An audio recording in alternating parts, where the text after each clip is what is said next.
Hello, growers. Protect your crops from harmful insects with Modern Growers Insectanet.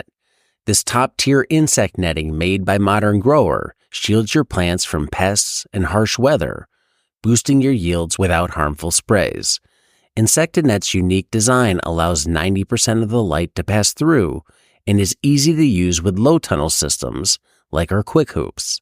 It's soft, elastic, and durable, perfect for field use to help ensure that your crops thrive. Say goodbye to pest damage and hello to healthier, market-ready produce. Invest in Insectanet and see the difference it makes. Get Insectanet at shop.moderngrower.co or using the link below. If you think about building organic matter, one way to do that is to keep that living root in the soil. You've talked a lot about multi-species cover crop.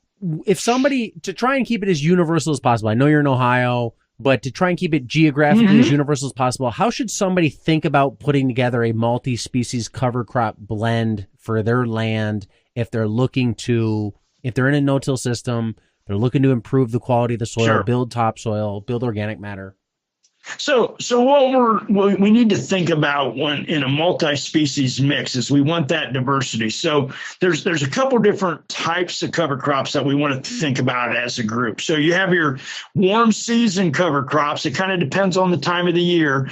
Warm season cover crops are crops that are going to be grown in the summer. They're going to die with the first frost. So if you are planting them in the fall, it doesn't make a whole lot of sense to plant a warm season. But if you've got, say, after wheat, or you can have a long growing season, and you can put in a warm season cover crop. Try to do a mixture of warm season with cool season. Cool seasons are the ones that will survive the winter and will survive a frost. And so you try to do a mixture. So that's one way of looking at it. We also like to see diversity in legumes or clovers that are going to add nitrogen. They typically tend to have more tap roots versus grasses, which have finer roots and are going to add more carbon. So your legumes will add a little more nitrogen. Your grasses are going to add more carbon, and we want to have a balance of those. And then we want to throw in maybe a couple brassicas.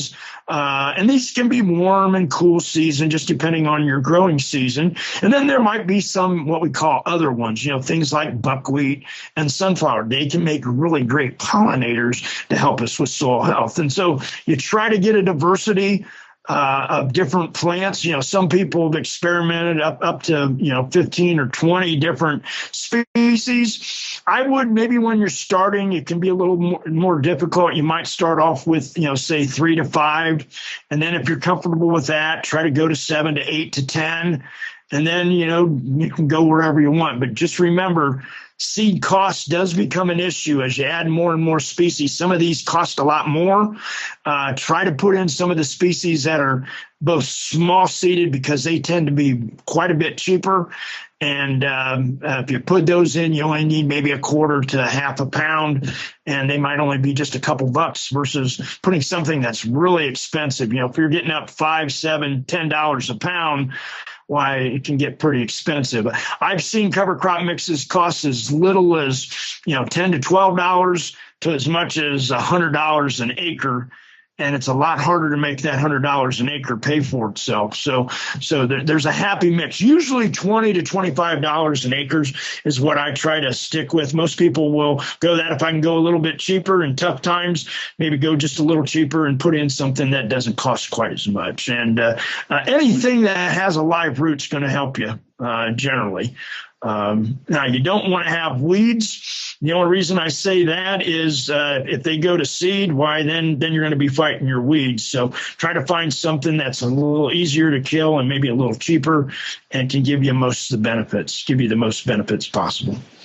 What if somebody was just fighting compaction and they weren't beholden to any sort of crop rotation? Like in a perfect world, they could take a few years off and just solve their compaction issues. Is there a species mix that you'd look at for really taking on compaction?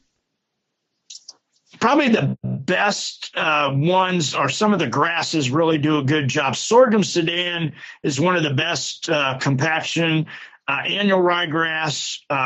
Cereal rye does pretty good, and so does oats. And kind of in about that order. Those would be the ones on the grasses. On the brassicas, there's nothing probably better than the tillage radish or the daikon radish. I just said tillage is a species, is a particular variety, whereas daikon is a species. So we're looking for the white radish, the daikon radish, and there's several different variety, guys are selling different ones out there. Different companies have different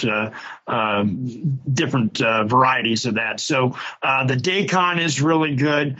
Sunflower is really deep rooted. That can be a good one. Buckwheat is really shallow rooted. So if you have shallow compaction, go with buckwheat and phacelia. If you have really deep compaction and you're trying to break it up, go with something like alfalfa, and your sunflower are all very deep rooted. So it kind of really depends on what your situation is. And even better is if you can graze it or utilize that as a forage, well, then that helps to pay for that cover crop.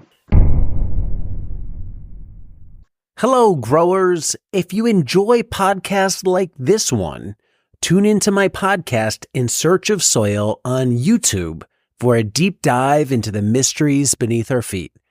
Join me as I explore topics such as mycorrhizal fungi, mushrooms, compost, biochar, and more. It's a soil nerd's dream. We're going deep. We're talking to scientists about all things soil related. Whether you're a seasoned farmer or a gardener just starting out, our podcast has something for everyone. Listen in and grow with us. Check out In Search of Soil on YouTube.